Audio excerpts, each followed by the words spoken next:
Secret friends, unite!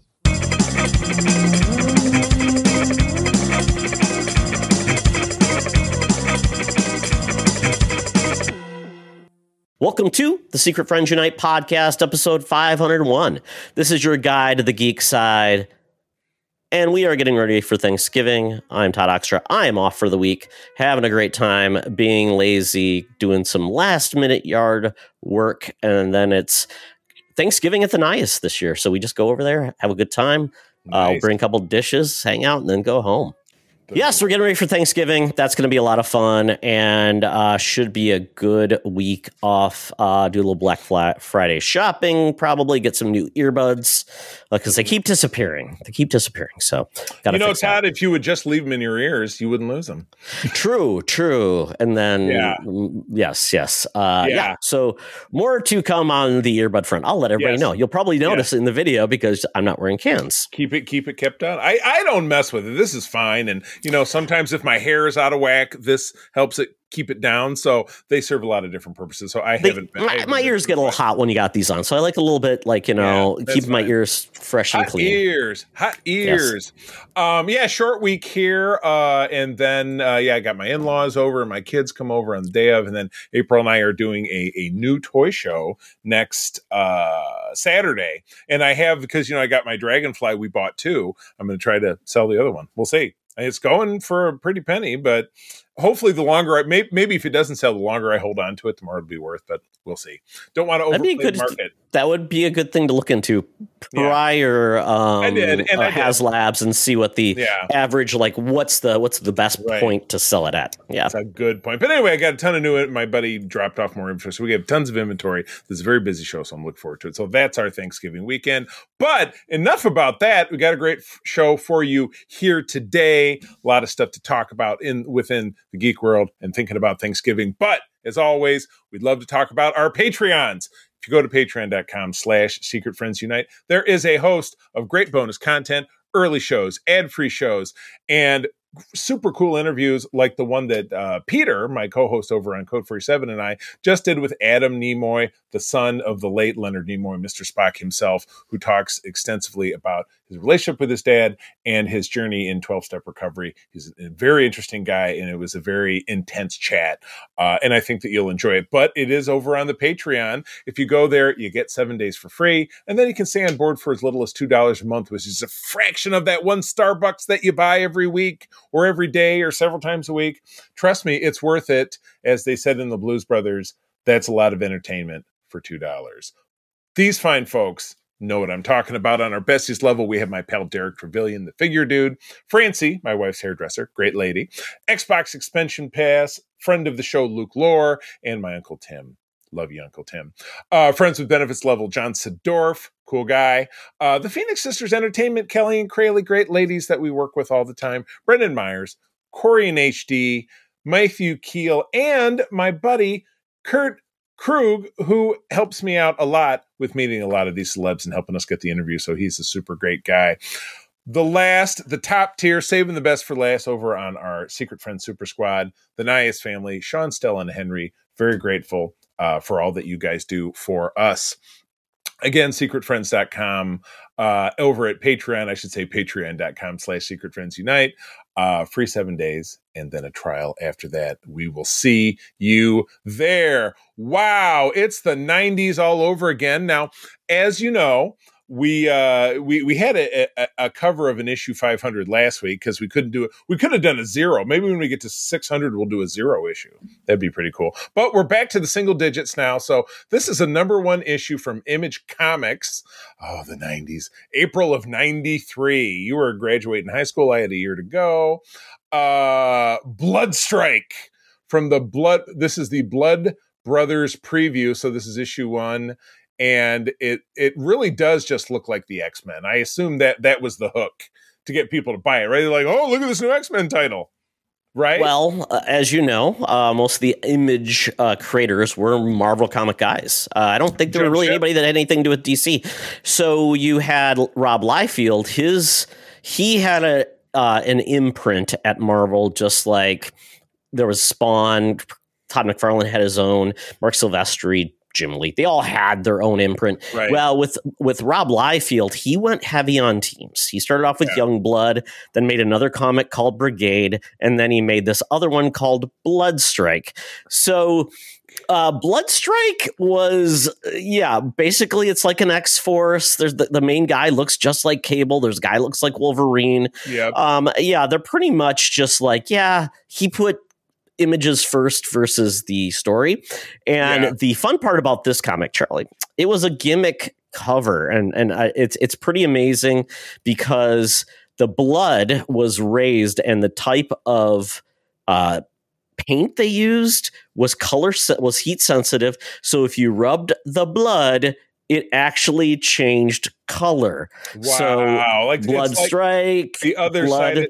The other side of Scratch and Sniff. It's like hypercolor, Or remember the Transformers logos at one time? It was Pretenders, where you'd rub the Transformer logo to heat up to see if it was a Decepticon or a Transformer. In this case, rubbing the blood, it was just like Zartan with his different color changing. It was a gimmick.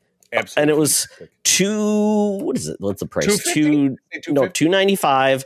Normally Image was $1.95, so this was definitely $1 premium for rubbing the blood. Oh, it was and potentially. And it even says rub the blood at the very top left. I don't know if people got that and understood. It does. Oh, yes. In the logo, rub the blood, which is not a euphemism for something else.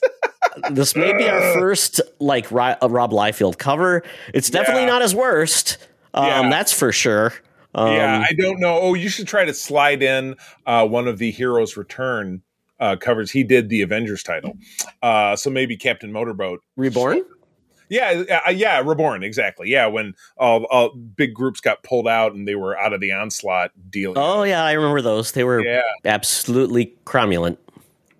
Perfectly cromulent. Well, speaking of someone who would use the word cromulent, that would be our senior news correspondent, Madam Webb. She's with us, about to celebrate a 100.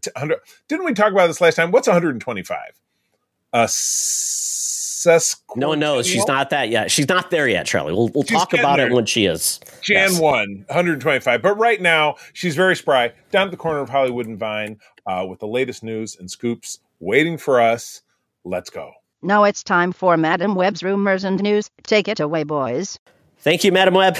It's that time of the year where you just show up at random people's houses, tell them you're like their ancient Aunt Twiggy or Millie or Biddy, and your track record's pretty good. You probably get like 1 out of every 4 houses just feel sad, and then for those other 3, you're getting maced. They sick the dogs. Or push her right off the porch. Yeah. Exactly. So you know what?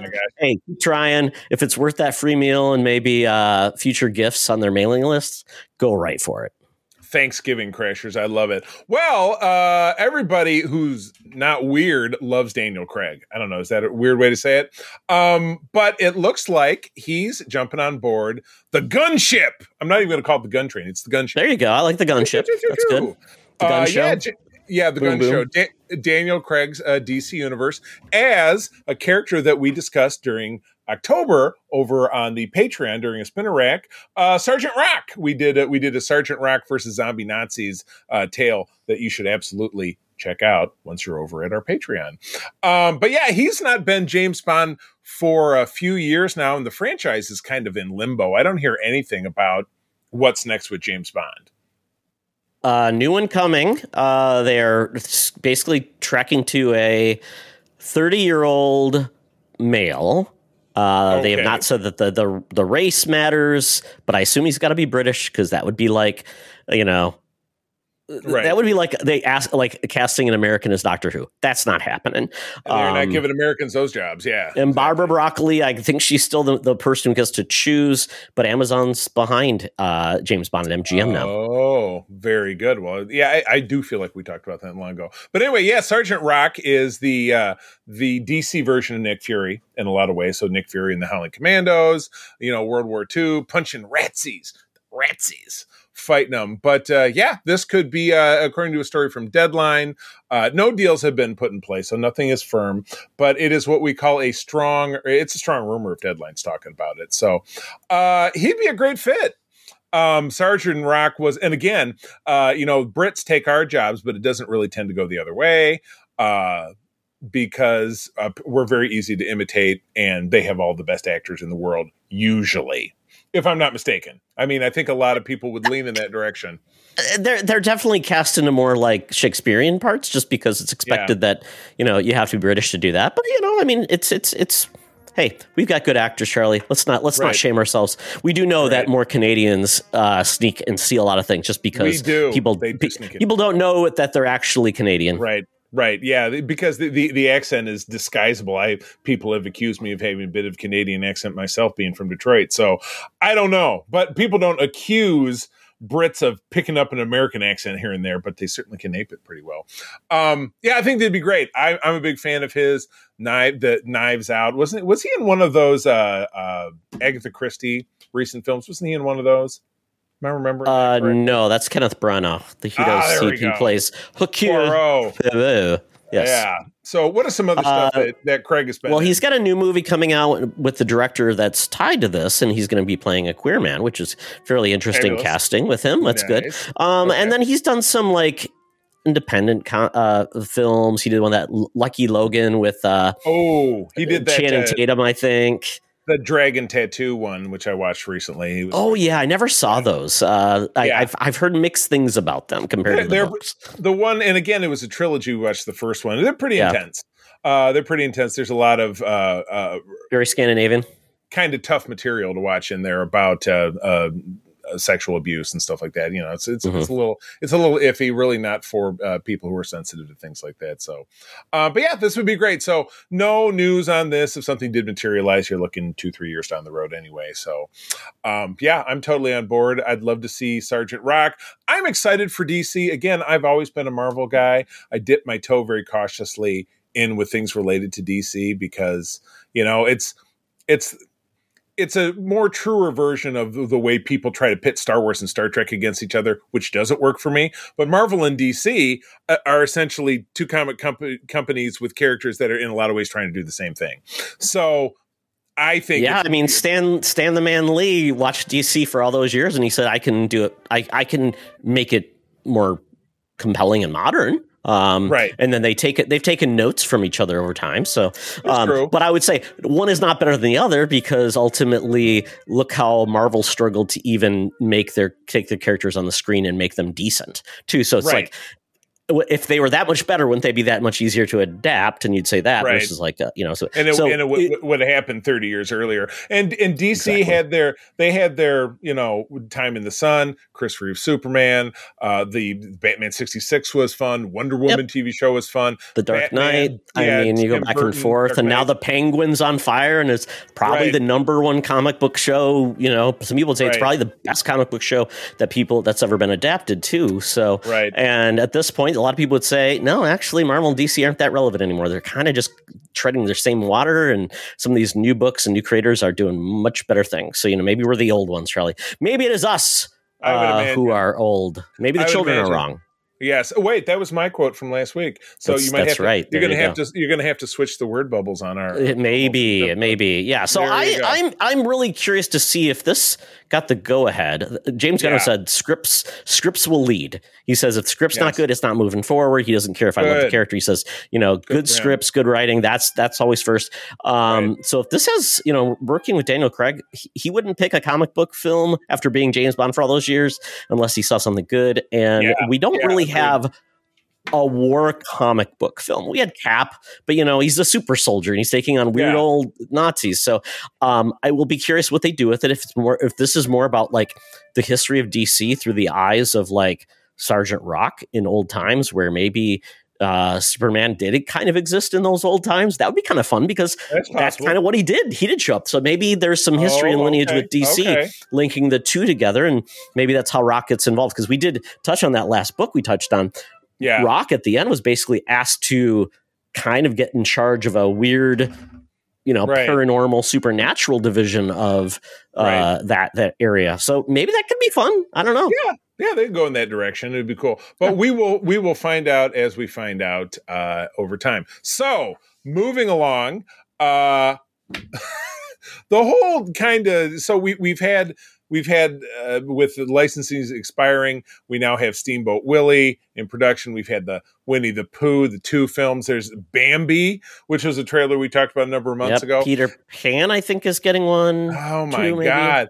And I feel like we talked about this one before, but now we have a trailer for the gruesome, gritty horror version of Popeye as Popeye the Slayer Man. And wow, 1 minute and 50 seconds of red band, blood splattering, scalp tearing, head squishing, head stomping, goodness, if you will. But yeah, so this is clearly a low budget deal. Who's the production company? Are we even getting? That's a good question. Let me look here. Basically, there's actually going to be 2 Popeye horror films, which is great. So this is the first one out of the gate. We're there. Here we go. We've got, talk about Salem House Films, Millman Productions, Ron Lee Productions, and Otsego Media. Is that from Otsego, Michigan? That's down in Kalamazoo. Interesting. Sure.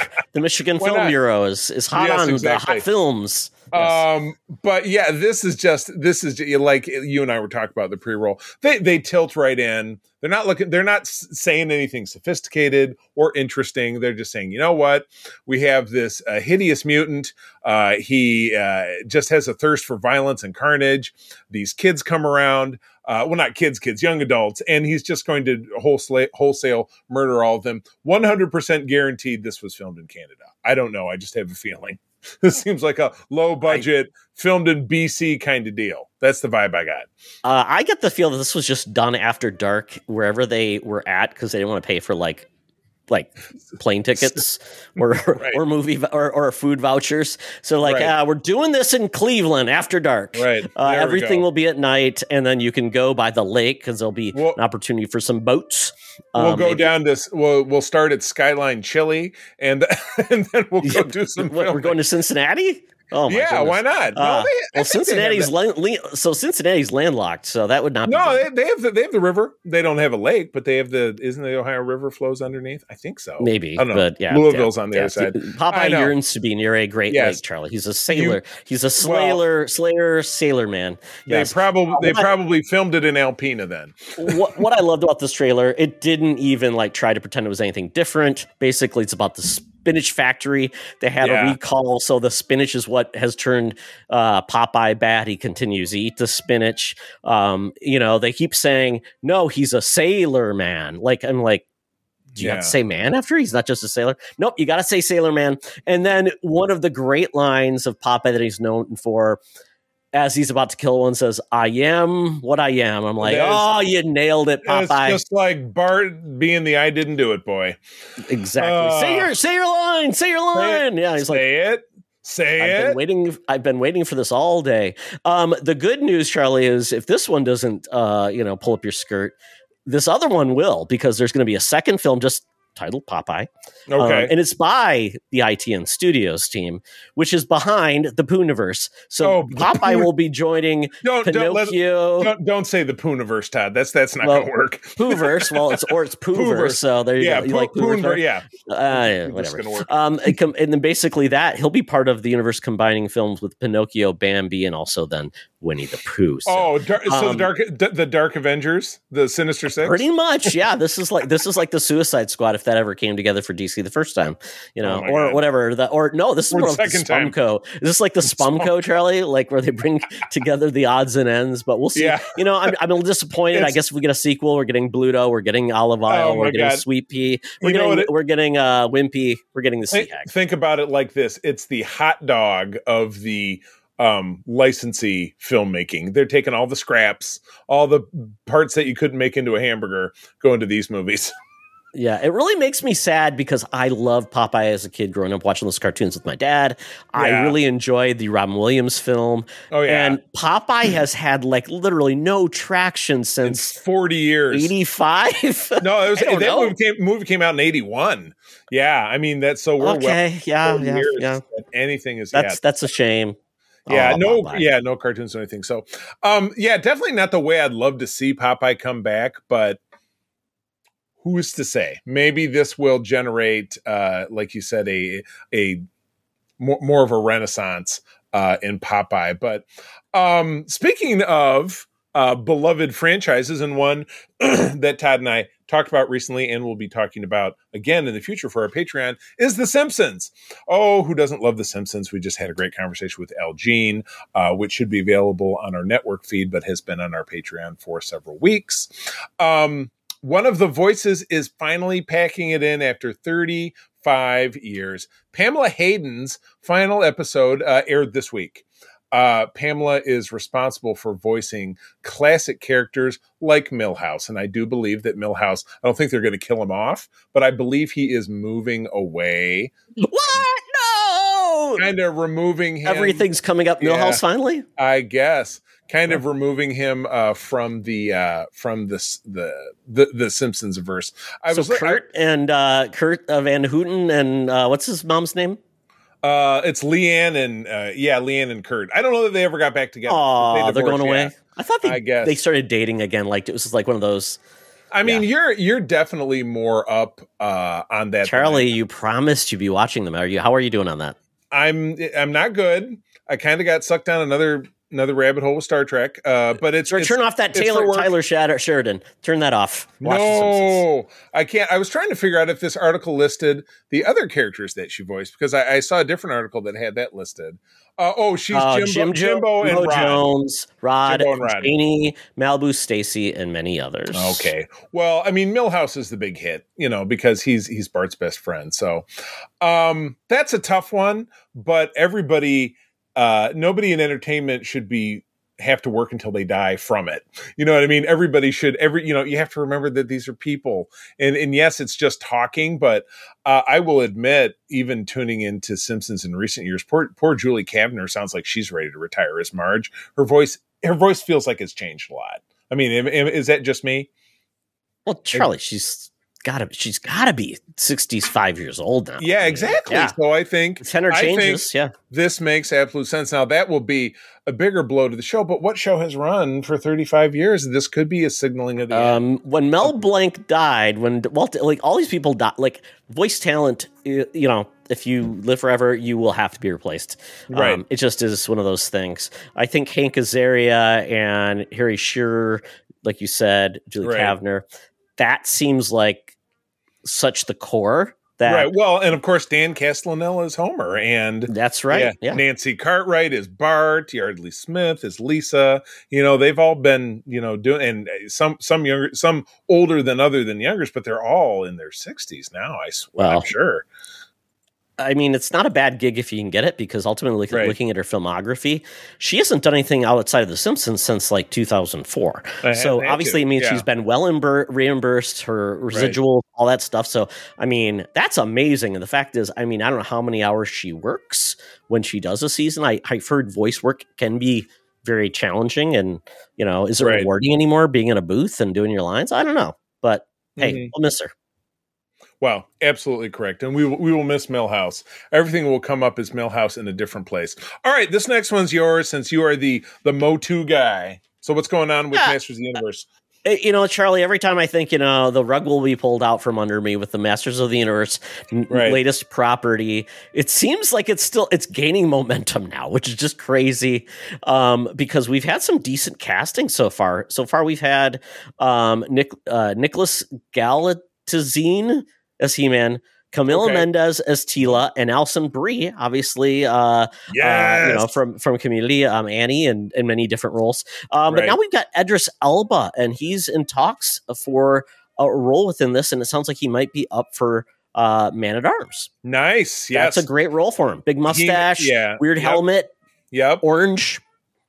So do you get the feeling, because again, you and I covered Golan and Globus in Canon Films, and they produced the Masters of the Universe film back in 1987 that of course had a young Courtney Cox. It had a young Tom Paris, Robert Duncan McNeil, and of course, as He-Man, the Destroyer himself, not the Destroyer himself, excuse me, Dolph Lundgren, the Russian.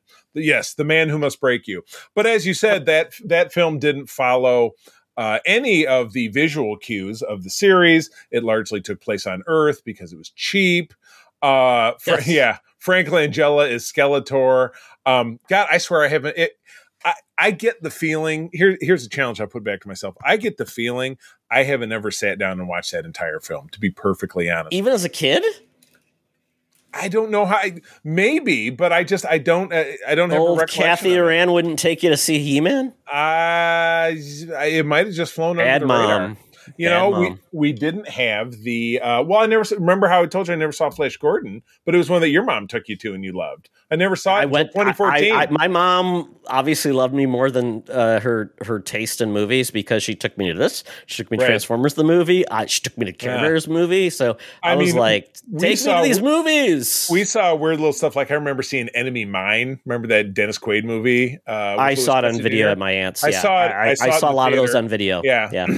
But I saw a lot of you see it because again the 80s was the age of home movies. So absolutely. If it didn't come to the Pix Theater one screen, Charlie, it didn't exist in our house until I got to a certain age. Well, my mom took me to that horrible Hercules film too with Lou Ferrigno. So I don't know. And then she took me to Flint for that theater. So you know what? Maybe there was no obstacles. My mom loved me so much she would journey across the universe. It was a chance to get. We had what was at one time considered to be the biggest theater in the country, the Studio 28, which has been torn down here in Little Grand Rapids, Michigan. But anyway, it would be great to think. And again, there were Masters of the Universe cartoons in recent years on Netflix. Yes, which I know you love. They didn't really grab me, so I didn't really watch. Yeah, they've been very good. And I need to finish up the series on part 3 now.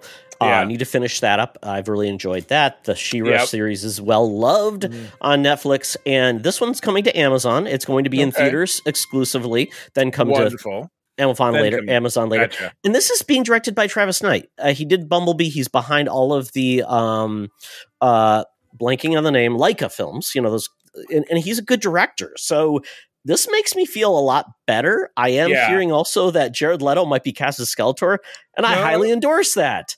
Because who else could play a crazy skeleton man? I mean, you know that Skeletor is my favorite in memes, and we don't need to talk much more about that because they're quite raunchy. But it is my number one favorite. So, and by the way, folks, if you need something to watch, the He-Man holiday special, where Skeletor at one point becomes good and says the line, "I like being bad." Watch it. Who for He-Man? Is that what they're holding out on? Is that the next big piece of casting they'll give us? No, they've cast him. He's an unknown, which is perfect. He's an unknown. That's good.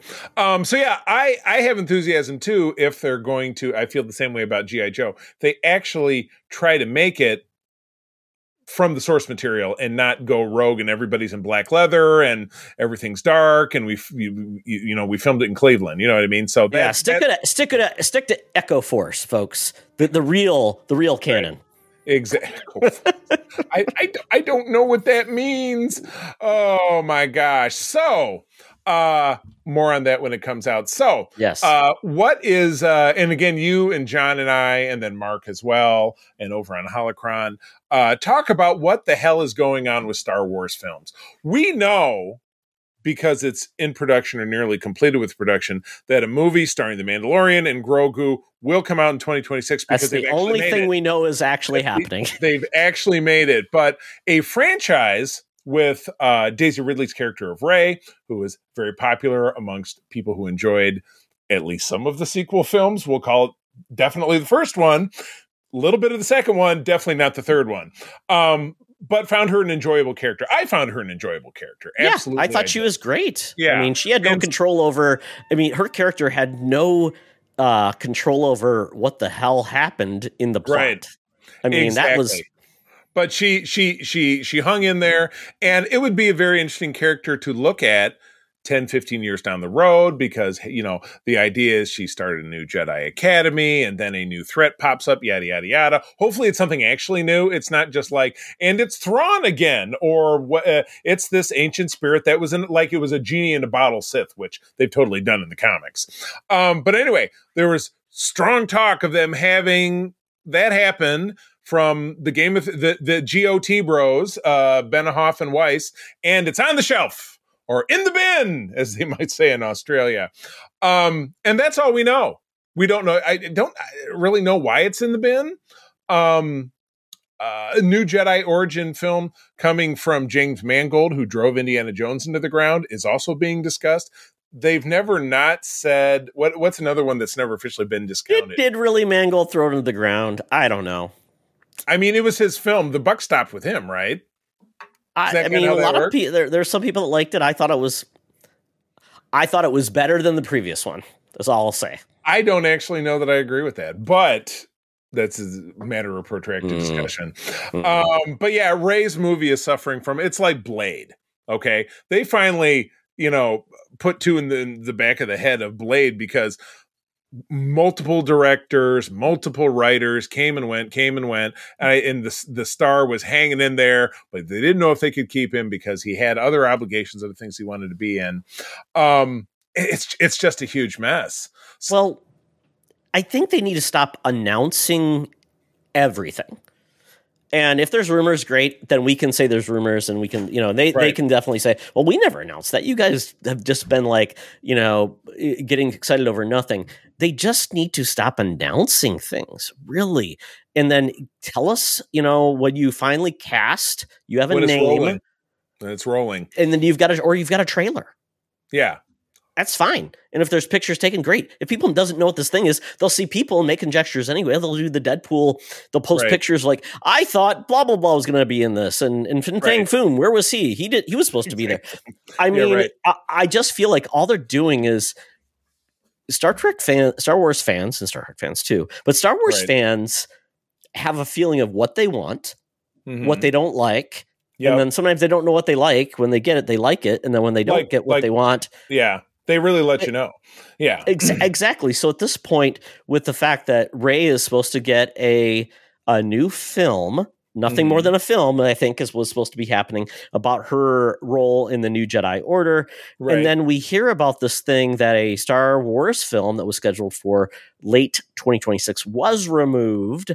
And then we hear about this Simon Kinberg new Skywalker saga being developed. And then so the question becomes, are we going to be dealing with multiple eras again? Are we going to be like, oh, this is the Rey era, but then we're doing something so far in advance? And can Star Wars handle that? Can they handle multiple timelines well? I mean, I don't know. Star Trek, looking at another franchise related to science fiction, science fantasy, did balance that. I mean, within the last 5 years, because Discovery came out in 2017, then we got Lower Decks, which was animated and, it was a comedy. It was set in the post-TNG era. Then you get Picard, which is in the post-TNG era. Discovery then is now taking place in the very far future. Strange New Worlds is set before the original series. So they found a way to balance it. Maybe they made some missteps here and there, but Lower Decks and Strange New Worlds are greatly beloved. Picard, mixed, some good, some bad. Discovery has people who really love it and has people who really don't. So they were doing different things for different audiences and finding success in doing that. Is that a potential for, and Star Wars in their own way is trying to do it, but on the small screen, Skeleton Key, The Acolyte, failed, as we've discussed quite a bit. Mando going forward, Kenobi going in the middle, and then building that Mando verse with Boba Fett, not great, Ahsoka, not bad, and then everything kind of building to this movie, and then building to the big Thrawn, what have you. So they're trying, but it's all on TV. It's no talk of the film besides obviously what we know is happening with Mando and Grogu. So it's, I don't know. The question is, has Disney done more harm than good? when it comes Well, to and we know Iger's got a plan to retire in 2 years. Kathleen Kennedy has been there all along since Star Wars is brought in. Is that leadership the right one to carry? I mean, she's not going to stick around for the next 20 years. So is it time for her to basically say, I'm grooming my bad term? Sorry, we can't use that term anymore. It's understood.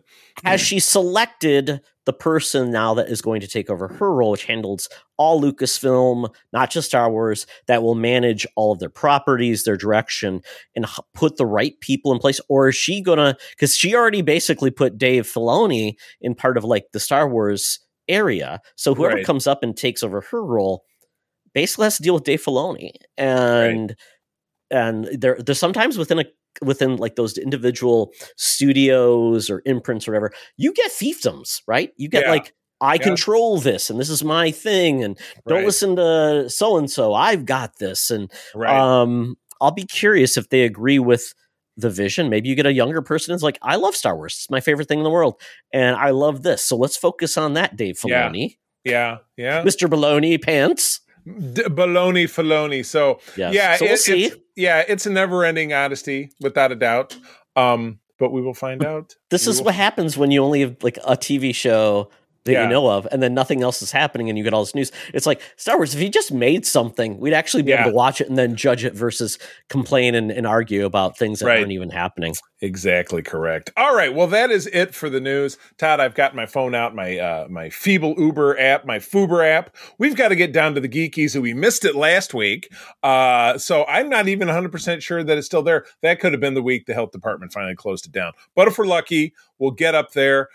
I see the cab pulling up now. We're getting in. It stinks to high hell. I'm actually already here, Charlie, if you didn't see behind me. Oh, you did? I'm just waiting for you to show up, yeah. Okay, well, first and foremost, I get in the cab and the AM radio is playing, and I hear this trusty advertisement. Hey, Secret Friends Unite, let me tell you about Zencastr. We use them for our show, and now they're supporting us. Zencastr is now the all-in-one solution making podcasting easy. It's the ultimate web-based podcasting solution. Provides high-quality audio and video podcast production and hosting. With a full suite of professional tools, podcasters can seamlessly record, produce, and publish studio-quality content, all from one dashboard. Being a creator has never been easier. And we chose Zencastr because of the ease of use, high quality output, and it makes it super easy for our guests to come on. We had multiple solutions we tried before, and Zencastr has just been the best fit for us. Why Zencastr? It's now super easy to record a podcast with Zencastr. Log in using your browser and start recording a high-quality podcast right away. Record studio-quality sounds and up to 4K video with your guests. Feel a sense of zen knowing Zencastr's multi-layered backups ensure you always have your recordings in the highest quality, even if the connection is unstable. Have you ever worried what you sound like? Zencastr's post-production process makes you sound buttery smooth. It automatically removes those ums and ahs in your recording. It removes those awkward pauses in conversation too. Set the right podcast loudness and levels while reducing background noise with the click of a button. So if you're interested in making an easy, high-quality podcast just with the click of a browser button, go to Zencastr.com/pricing and use my code SFU1. You'll get 30% off your first month of any Zencastr paid plan. I want you to have the same easy experiences I do for all my podcasting and content needs. It's time to share your story. Now back to the show. Talk nerdy to me. Talk nerdy to me. I'm sitting in the Geeky, been here waiting for Charlie. He finally showed up. Drinks are poured. The karaoke band is playing, and they're singing my favorite tune, which is "What You Been Watching." There you go. Here we go. Oh, man. Okay. Yes. So went to see Red One. This was part of my wife's birthday weekend. She wanted to see this movie because she loves cool, like, interpretations of the holiday movie. So Red One. It's an Amazon film that went straight to theaters. This is The Rock, Chris Evans, Lucy Liu, J.K. Simmons as Santa Claus. And this movie is was a lot more fun than I thought it was going to be. I thought it was going to be like lame based on the trailers. Yeah. Really panned out. Really performed really well. We enjoyed it quite a bit. There's some standout parts of this movie that were great that I really enjoyed. Good update on kind of like a holiday message. And it came together. I was worried. Chris Evans is great. Loved his character. And it went places that I didn't think it would. And it was really covering beyond just Santa Claus. It was kind of covering mythical creatures and that type of world. Right. So yes. it was very cool. Well, from the trailer, you had the iceberg snowman and all this different stuff. Yeah. So, to look at the trailer, I thought, well, because especially because of Chris Evans and really the Rock in general, I thought, well, this looks like it should be a Netflix thing. It doesn't really look like that scale of a film. But they really knocked it out of the park, huh? Well, that's good to know. A huge budget too. They spent like $250 million. So I mean, oh boy, it's Amazon. Okay. It's Amazon. So they got a lot of money, and I think part of it is they're like, hey, regardless of how well it does in the theaters, this will come to Prime. They have licensing and merch and things like that for it, and it will get play over the holidays. Gotcha. So a movie like this probably will stick around through Thanksgiving and into Christmas. So yeah, I really liked it. I thought it was fun, had a good heart. The Rock actually acted in this, Charlie, which was surprising. Somebody gave him the acting. Was that his Christmas present? I think it was. Yeah, actually show some emotion, Rock, and not just be the Rock. Yeah, so I thought very fun movie. Really enjoyed it. The special effects are great. Some of the creature work was great too. So really cool. Fun. Really enjoyed it. Yeah, I was great because I was worried. I'm like, oof, I think we've seen all the good parts. So right. It's interesting you should mention the budget. I sound like my mother. It's interesting that, but you mentioned $250 million. The next movie that we're going to talk about also had a budget of $250, somewhat underperformed. But the movie I thought it was lower than that. But the budget, I thought it was like $150 million.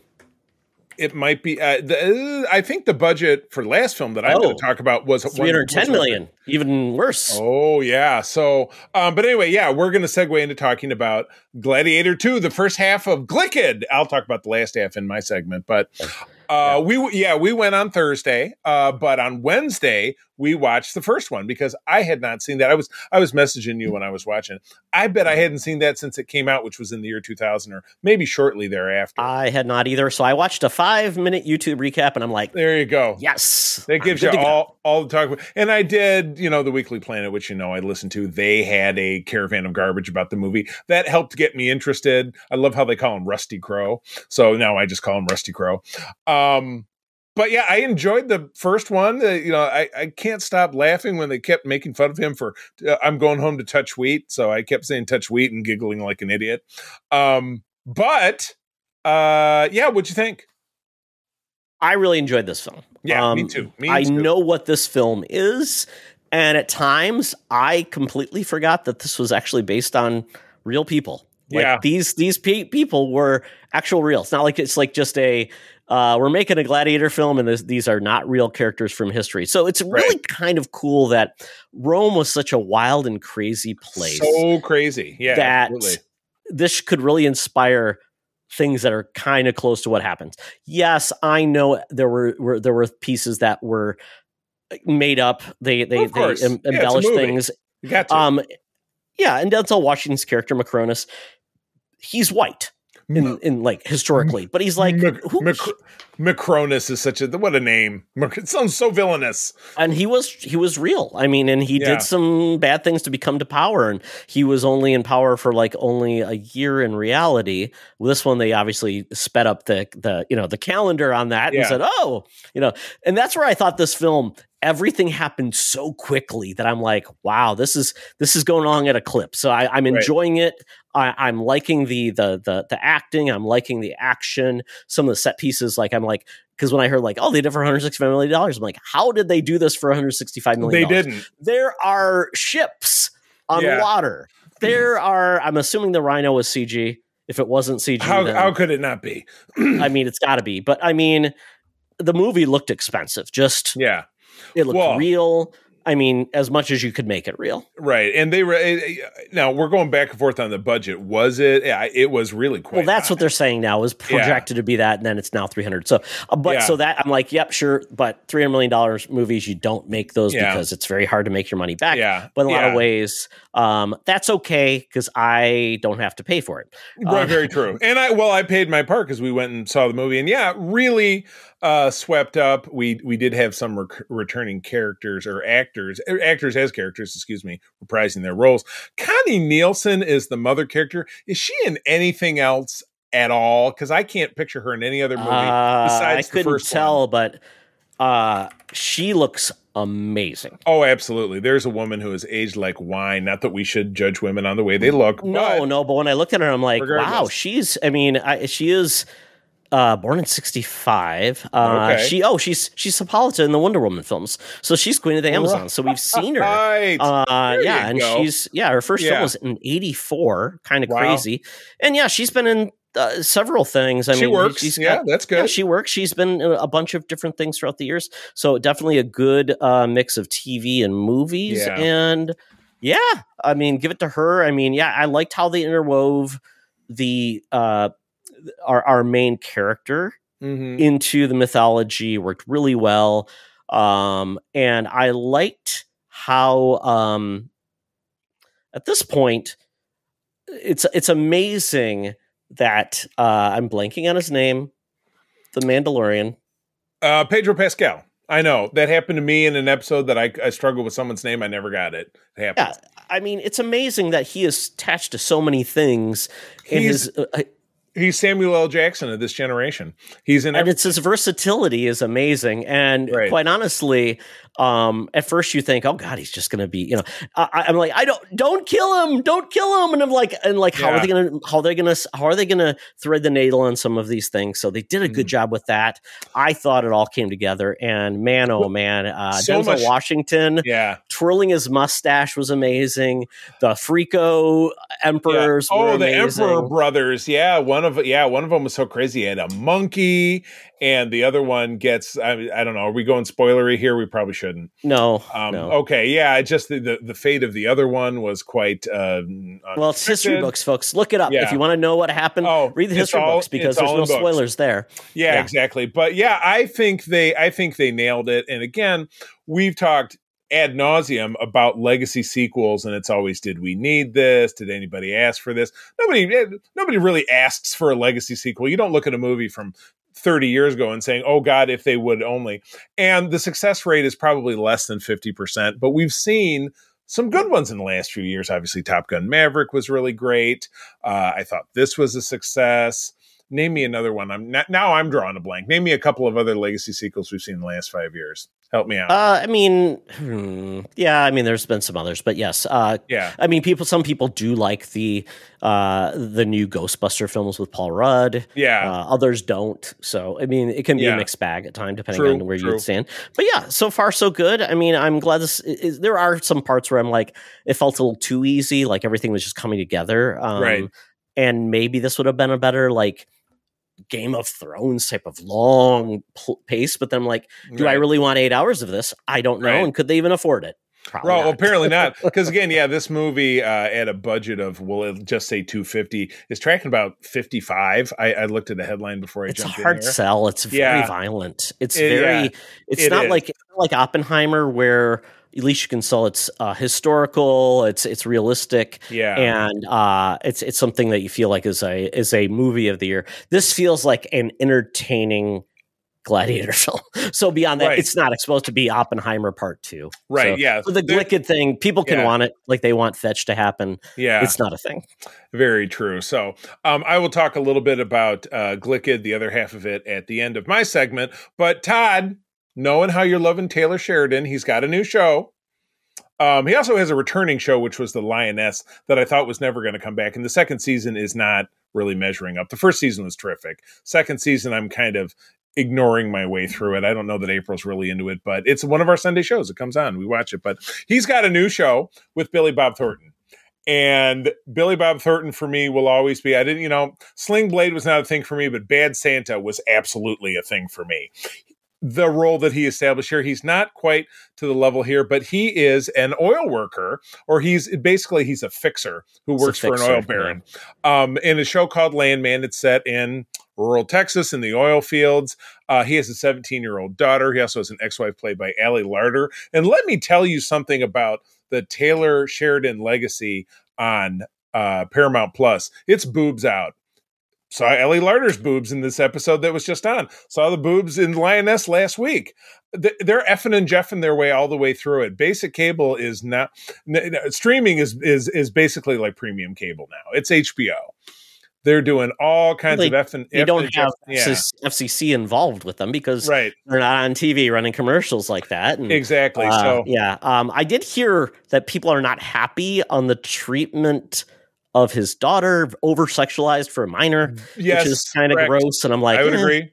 I would agree. She's kept her clothes on, but not by much. So, yeah, I agree with you. But, I mean, that's been happening, and it doesn't make it right, but it happens in shows everywhere. I'll give you a fun fact. Someone I went to high school with at my sister high school, Lapeer East, who I would also attend the classes, she is now a professional costumer. Oh, good and for her. She works on a lot of these productions. So apparently this was one of them. And she's like, yeah, I don't know if I'm proud to say I worked on this show. Yeah, not with what mother and daughter are wearing. Because Allie Larder is the ex-wife, but she's heavy into the plot line here as well. The oil baron is John Hamm. And chewing the shit out of the scenery. There's a young spunky lawyer who's an idiot in this week's episode. She walked up upon a rattlesnake, and while it rattled at her, she said, "What do I do? Should I run away?" And Billy Bob's like, "I would pretty well effing suggest you do," and she still didn't move. And she's supposed to be brilliant, but she looks at a wind turbine, which we have all over Michigan, and said, "What's that?" And he had just so he could explain what it. Who doesn't know what one of those are? Doesn't know what. Well, I'm getting a feel for like it's more of a Taylor Sheridan writing situation. Maybe he's not great at writing women. I don't know. I'm getting the vibe. Considering the audience, I'm sure they're perfectly fine with women coming off as being dumb. Yeah, I think that's unfortunate. Even though Zoe Saldana stars in The Lioness, she's the head CIA person, and she's very sharp. So anyway, that is, you kind of take it for what it is. But I'm enjoying it just because I enjoy Billy Bob being Billy Bob. He's bringing a potentially a different sensibility than the other shows. And of course, Yellowstone is raging on, but it's reached its flicker. Poor Kevin Costner. R.I.P. Death off scene. Death off screen. He definitely played and lost on his gamble with the what was it, the Horizon saga, half of a saga. Oh, Charlie, he'll be laughing all his way to the grave. Oh my God, no kidding. As I've mentioned a couple of times, I mentioned at the top of the show, talked about it on Code 47. Peter and I sat down and talked with Adam Nimoy last week. He is the son of the late Leonard Nimoy, who was, of course, our heritage Spock from the original Star Trek series. And I did receive a copy of his book in advance. I'm a slow reader, but this is the first book I'm probably likely to finish in a very long time because it is riveting. It is not about Star Trek. It is about his life, his extremely challenging relationship with his dad, and his struggles with drug and alcohol, which had led to 20 years of sobriety. And it's about kind of the rise and fall of not only being married and being divorced, which happens to many of us, but also being married a second time and having his wife die of a brain tumor. Which was incredibly harrowing. I'm just about 40 pages from the end of it. It's about a 250-page book, and I'm sucked in, and it has nothing to do with genre life at all. The Star Trek talk is very small. He directed a couple of episodes of Star Trek: The Next Generation, which okay. I quite honestly, I couldn't tell you if I knew of his involvement in anything. Like it was an actor. He was an entertainment lawyer. He directed an episode of Babylon 5. He's done about 45 hours of television directing. But he subsequently became a film professor, and he's currently on a book tour. He talked to us from his hotel room in New York City. And I would highly recommend this. It will make you think a lot about some different things in your life. I'll just say. So it's a great read. It's on Kindle. It's obviously in bookstores everywhere. As I said, Adam is on a tour. And if you visit his website, you can find out kind of where he's at. So if he's near you, you can check him out. But yeah, I would highly recommend it. It's very good. It was a great read. All right. Back to talking about silly stuff. The other half of Glicked was the first part, and again, I didn't even realize going in, because it's not heavily featured in the marketing, that this was the first part of a 2-part film series. But this was a 2-hour and 35-minute adaptation of the 2003 Broadway musical, which was in turn the adaptation of a 1995 book. I actually did do some research because I was curious about it, of a prequel of a, well, it's almost a midquel, because this movie factors right into the Wizard of Oz. It's sourced from that. It's a prequel because the Wizard hasn't done anything with Dorothy. Yeah, so it's a prequel. Right. But it's where it starts, and Tide, you'll see this quite quickly. It's contemporaneous with the end of the Wizard of Oz, but then it steps backwards. It's a framing sequence, but the other end of the framing will probably be at the end of part 2. I wonder if that's done for people. Because I trying to remember how the musical starts. Because I don't know if they do that or not. I couldn't remember. Probably not. It does really seem like more of a cinematic storytelling device to draw things up, and I get that. But this is starring Ariana Grande, who I think is like a porcelain doll that floats among us mortals. She's amazing, and she's funny and entertaining in this film. And then the female star who is playing Elphaba, who is the Green Witch.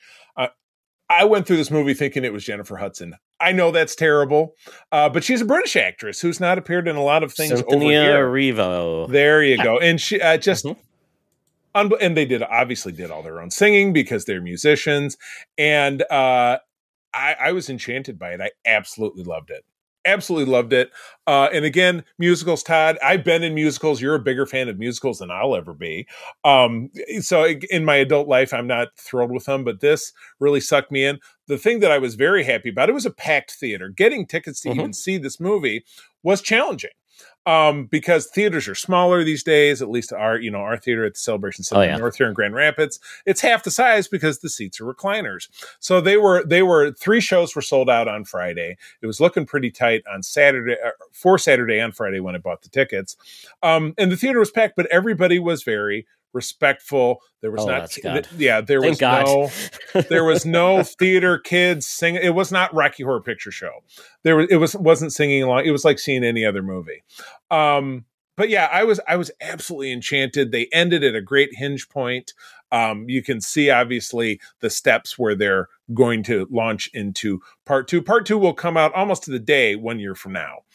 You'll be able to see the conclusion of it. Todd, you're planning to see it this week, probably. Yes. So that we can talk about it a little bit more free form on our next episode. But this movie is blowing the doors off, about 117 million domestic on a budget of only 130 million. I thought I read. So they're doing real good. Yeah, John Chu, who directed it, did Crazy Rich Asians. He's done some other things, and he was definitely involved in theater. So I've heard some people talk about how he's done a great job of making it feel more like a theatrical performance rather than a movie. Like that old, what was that Oz movie that came out with James? The Great and Powerful came out. About, which felt like a movie. Right. So this one is definitely playing, and then this is also more of a unique hybrid because this expands the musical because it's actually incorporating more of the book. So more story points, more pieces there, not just primary. Yeah. So that's kind of cool. I mean, some people would shrug and say 2 hours and 50 minutes for part 1 might be a little bit daunting, but that's why I'm intrigued. Yeah, it's not impossible to say that they couldn't have cut a little bit here, cut a little bit there. The hinge point where they end part 1 is perfect, and I won't say much more about it because again, and it's kind of what you should expect it to end if you're familiar with the musical, just because that part is essentially the most important part of the whole Wicked mythology, and the most important song, the one that you've heard theater kids bellowing for the last 20 years. I did look it up. I don't know. I think with theater kids, Popular is pretty popular too. Popular is pretty popular. I did read that while the rights to do the play in secondary schools is licensed in countries like Australia, not available in the United States. So there are not high schools doing it, unfortunately. And it would be so ridiculously expensive to license those rights. I'm guessing most high schools couldn't even afford it. And I'm sure they couldn't do the productions as well. So anyway, it's out there now. It's not hard to find, and I would highly recommend it. So we will have potentially potentially our Thunderdome next week. We'll be talking about Wicked, so that will be fun. But with that is the end of the Geek Easy. We are out of here. Air Qantas app is out. We are headed to the land down under. I've got our tickets. Hologram Tina and the mutants await for us to talk about Thanksgiving. Welcome to another edition of Thunderdome! Thank you, Tina. The mutants been gathered for a topic or a game to be entertained. And this week, we're talking about Thanksgiving. It's coming up on Thursday. Hopefully, if you aren't listening on this arrives, it's part of your Thanksgiving traditions. So we're talking about this week, because Thanksgiving is coming. We want to hear about what, we asked a couple people for put out there what their Thanksgiving traditions are. And I thought we'd talk about our own Thanksgiving staples, or, things we do around the holidays that might be geek related. I'm sure with Charlie, it's watching some movie for the 85th time, typically the way it works. That's everybody but you, Todd. Yep. I don't know about that, Charlie. Okay. Like most of my relatives things, they don't say we're going to watch this movie. We just don't. It's like, it's your thing. That's okay. Okay. That most people I know, they're like, I watch this every Christmas. It's like watching Hans Gruber fall off Nakatomi. That's the way a lot of people start their Christmas holiday. Sure. I get like Christmas, but Thanksgiving, there is really no. You got one movie, and I'll kick this off. I guess I'll jump ahead. Okay, so the one movie that I think is Thanksgiving themed that we tend to lump in with our Christmas block is Planes, Trains, and Automobiles. True. That's the one. Coming home for Thanksgiving. It's all about travel. The one. And I don't know. Do you remember the 1991 movie Dutch with Ed O'Neill? Isn't that about Thanksgiving? Or it is. He's basically transporting the son of his girlfriend, the son of his girlfriend, from a boarding school to bring him home. Yeah, it's Ethan Embry, who later went on to be in That Thing You Do and a lot of other stuff. Really? Yeah, it was really him. I know. Yeah, it really kind of blew my mind. So so that gets my vote. Yeah, it is interesting because, there's not a lot of Thanksgiving specific movies. Although, Charlie, we may have a new tradition, which I will probably try to watch it this year, is the horror film Thanksgiving that came out last year. I didn't get to watch it. So I may have to dig in with my with my appetite for something horrific. Oh, right. Isn't it just carnivorous turkeys or something of that nature? Yep. And I'm going to actually pull this back one more, because there is, I feel like, a Thanksgiving movie that it's Miracle 34th Street, because it's tied into the Macy's Thanksgiving Parade. What is more Thanksgiving in that movie? It's a classic. My wife does love that movie, and we tend to watch that around that time frame as well. All right. It's just an amazing film that, quite honestly, does not age badly. I think it's really wonderful. Don't watch the colorized version, though. It's just gross. Gnarly. Good gnarly. All right, what else we got here? So we talked TV, obviously the big one. There's a lot of specials. Yeah, Charlie Brown is the big one that I think I come back to. Access to it is difficult these days because it ended up on Apple, and Apple is not one I usually keep hanging around. I don't know if that's changed. I'd love it if it did. It'd be great if it ended up somewhere else because But again, if you watch terrestrial network TV, I'm sure it's still out there somewhere, or maybe they've gobbled it up entirely. I feel like that was a bone of contention in recent years. Yeah, it's kind of like a lot of those things you want to watch, like The Grinch. Oh, I should probably buy that. Oh, where it's playing, or it used to always be on CBS, whenever on. So you know what? Yeah, just buy it in the summer when it's on discount. On Blu-ray or whatever, or buy it on any of the services. Just buy it there. Yeah. We have some holiday stuff stockpiled, and for all I know, I might have finally grabbed that one. So I'll look. I mean, if it's available, I'll definitely love to watch it. The same thing, obviously, with the Charlie Brown Christmas special. But I like a lot of TV specials for Thanksgiving that are amazing. How I Met Your Mother, they had Slapsgiving, which was very fun. That was amazing. There's a great Bob's Burger episode where he's trying to get his perfect turkey. and other the nonsense that happens around the holidays to get that turkey. Right. I remember the Friends episode where Monica puts a turkey in her Oh, absolutely. head and does the jiggle wiggle. It's a meme that everyone enjoys. I'm drawing a blank on what about from more classic shows. I'm sure there's I don't want to mention the Cosby Show. I'm sure they had several, but nobody talks about the Cosby Show anymore.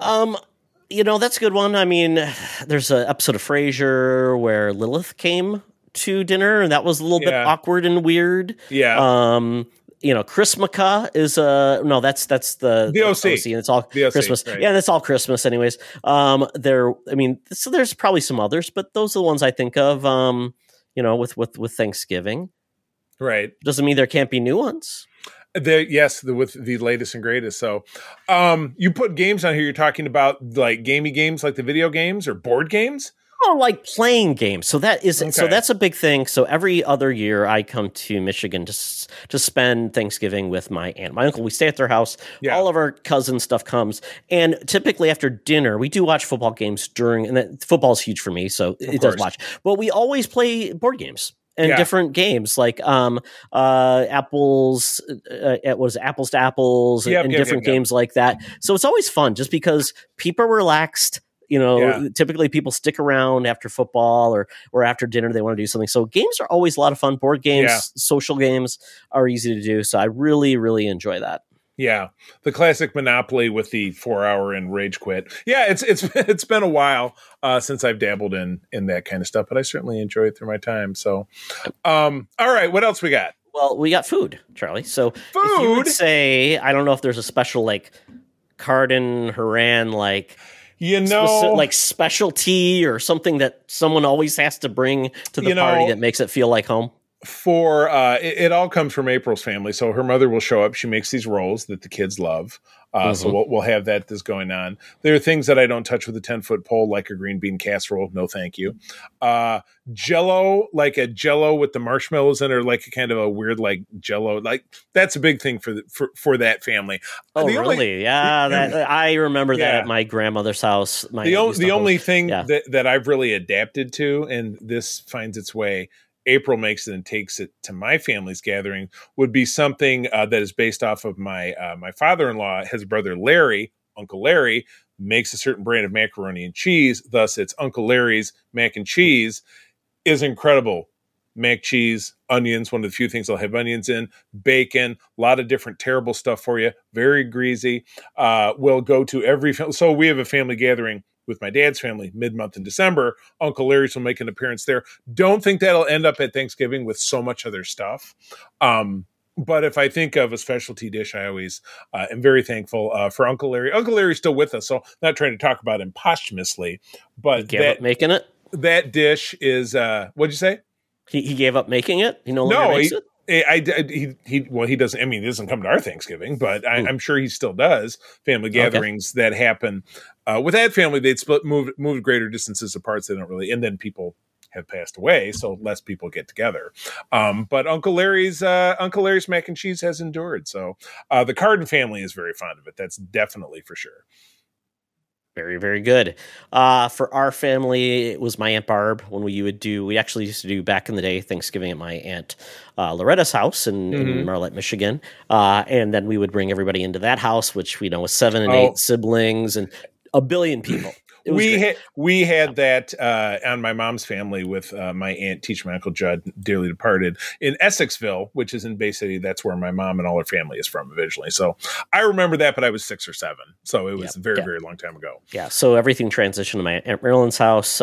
So we do that, which is great. But my Aunt Barb was famous for her yeasted dinner roll. So that was a thing that always came to the party.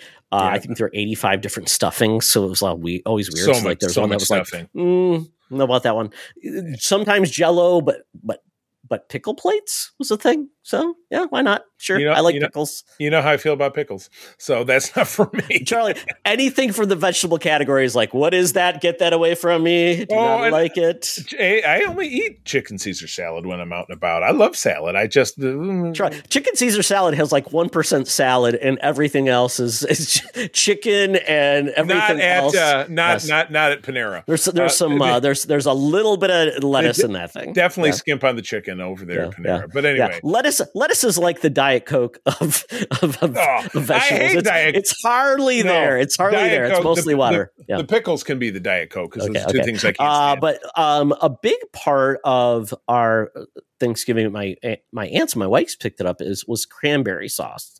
And my wife makes a cranberry compote now, which is wonderful. It's got like red wine in it. You bring it down, cherries and all these things. It's wonderful. You put it on everything at Thanksgiving. It's wonderful. So I would say the cranberry sauce and then all the pies. Pies was a big part of my family. My mom, my aunts. Yep, they love it. So this year I'm going to try to make something new as we get hosted. I will be making a sweet potato casserole for the first time. So I'm going to give that one a try. And Chris will be making some gluten-free offerings to bring along. So that's our thing. Nice. Very good. Very good. All right. What else we got?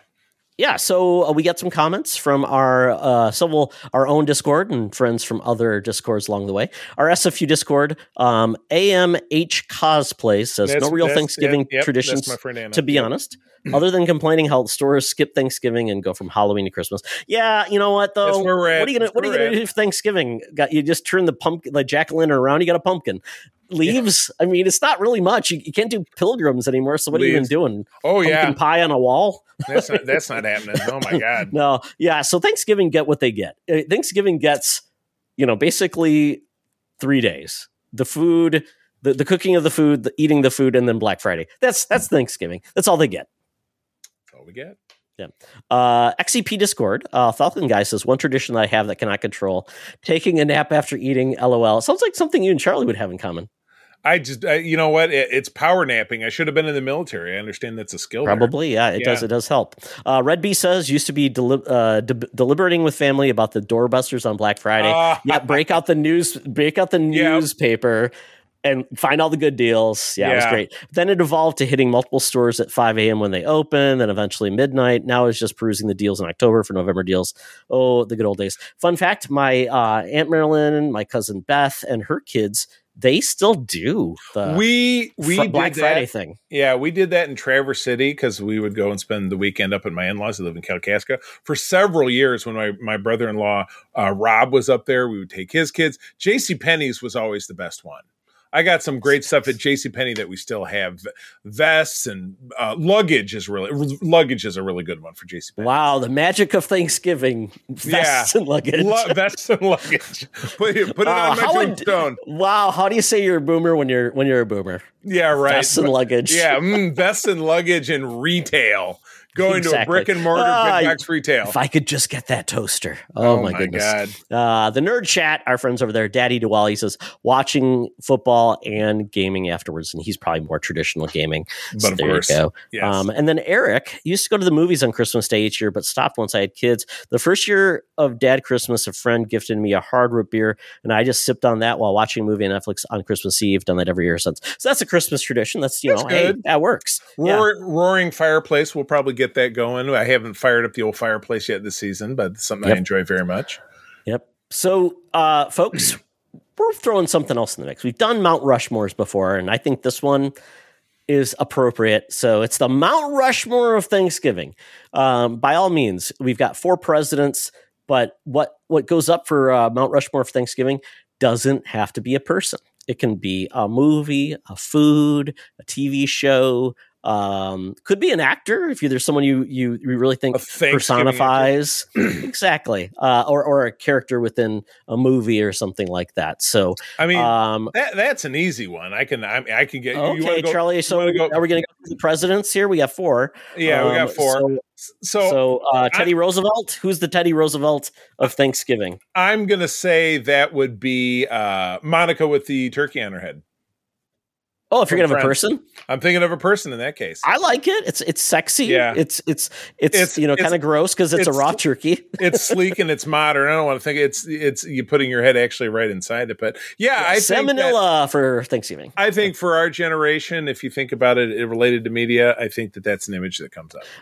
And it really became the heart of the Friendsgiving, right? So folks who aren't necessarily around their family, like I'm not near my family, I'm going to the Niases who have become like family to us because they're friends. So Friendsgiving has become a thing. So friends, it makes sense. Yeah, I like that. Which they invented, yeah.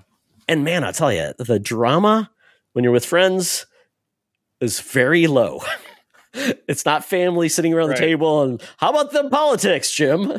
Oh my God. I don't think it's going to come up with my in-laws because it usually doesn't.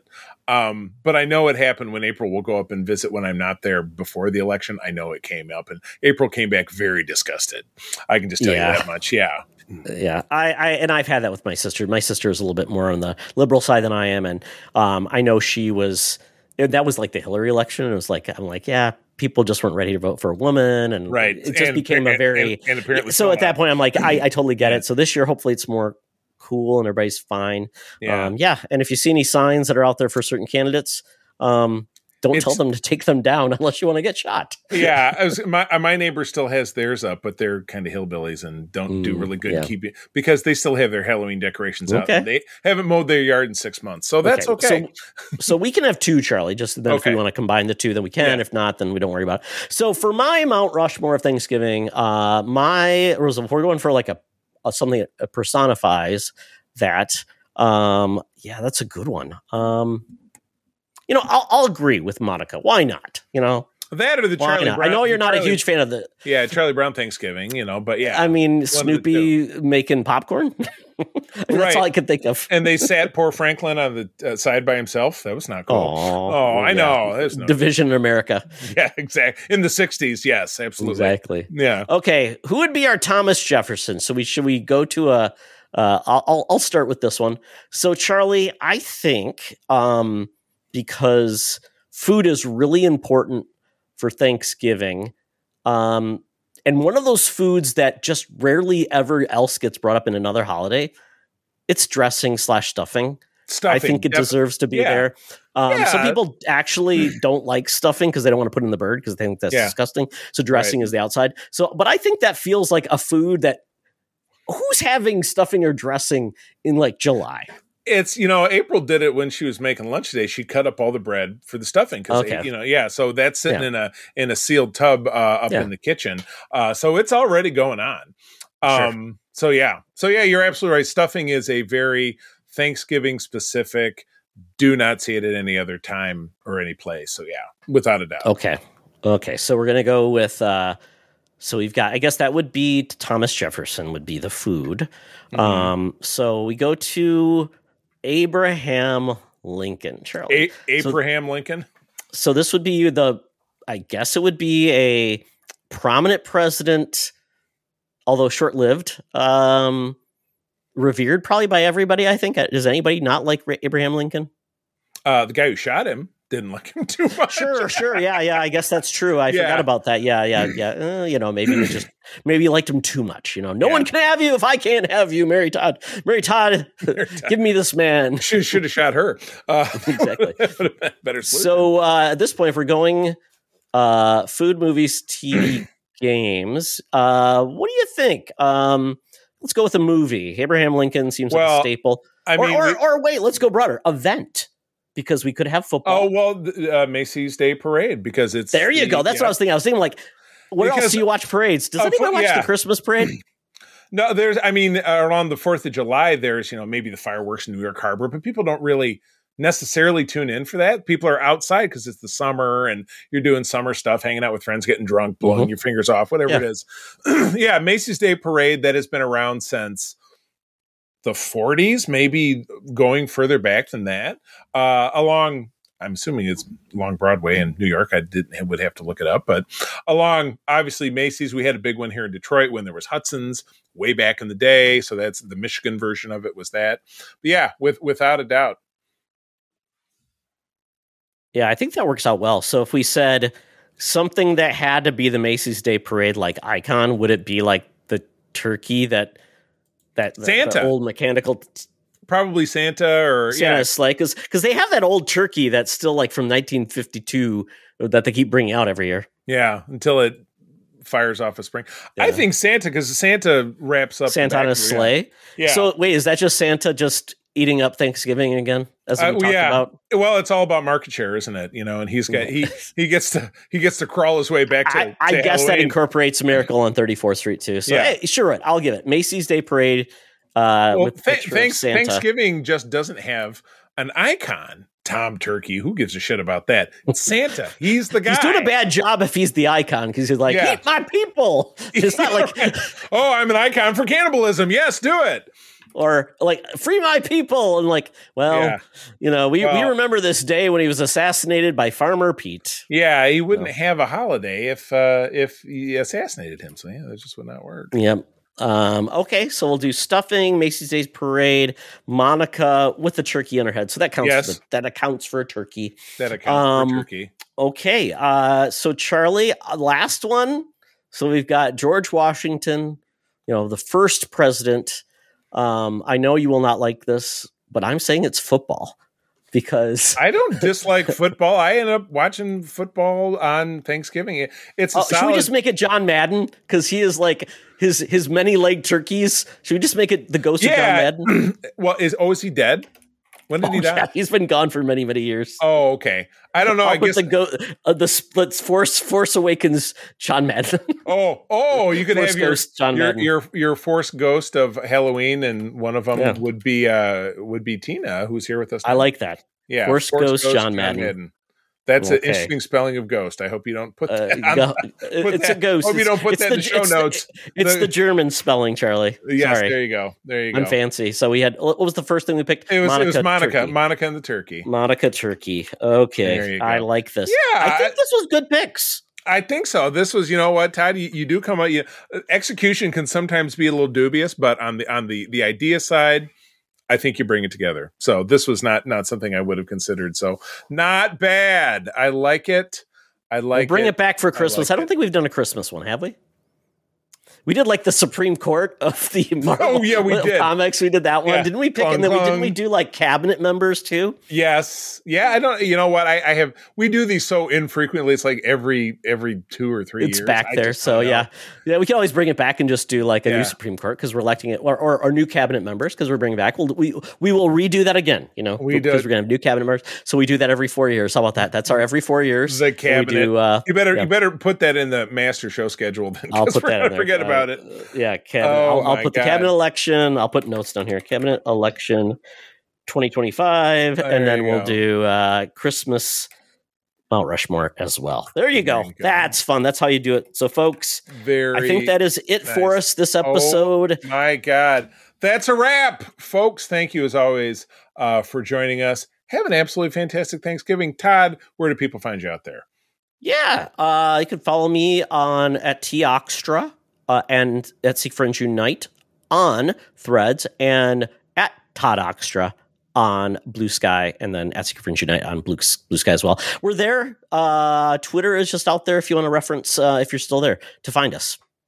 I think less and less people are there. Well, I've achieved the triumvirate on Blue Sky, Threads, and Instagram. I am at the C3 TheCeeThree, where I'm out there having a good time, wanting to talk about Star Trek, trying to engage, looking for people to join us over on Code 47. Peter and I were just talking about it today. We would love to have a cool new voice to jump in and talk Star Trek with us a little bit. So hit me up on any of those spots. We would absolutely love it.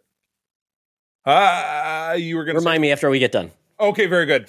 But with that, and again, the Secret Friends Unite Discord, you've heard some people quoted from it recently. That's the best place to have geek discussions with us. We love talking about absolutely everything in the world of nerd. I also run a Trek Discord called the United Trekkers of Michigan. Just a fun, friendly place to talk about what's going on in the Trek world. And with that, friends, thank you one more time for joining us. I'm going to tell you that sharing is caring. Have a happy Thanksgiving, and keep on trucking.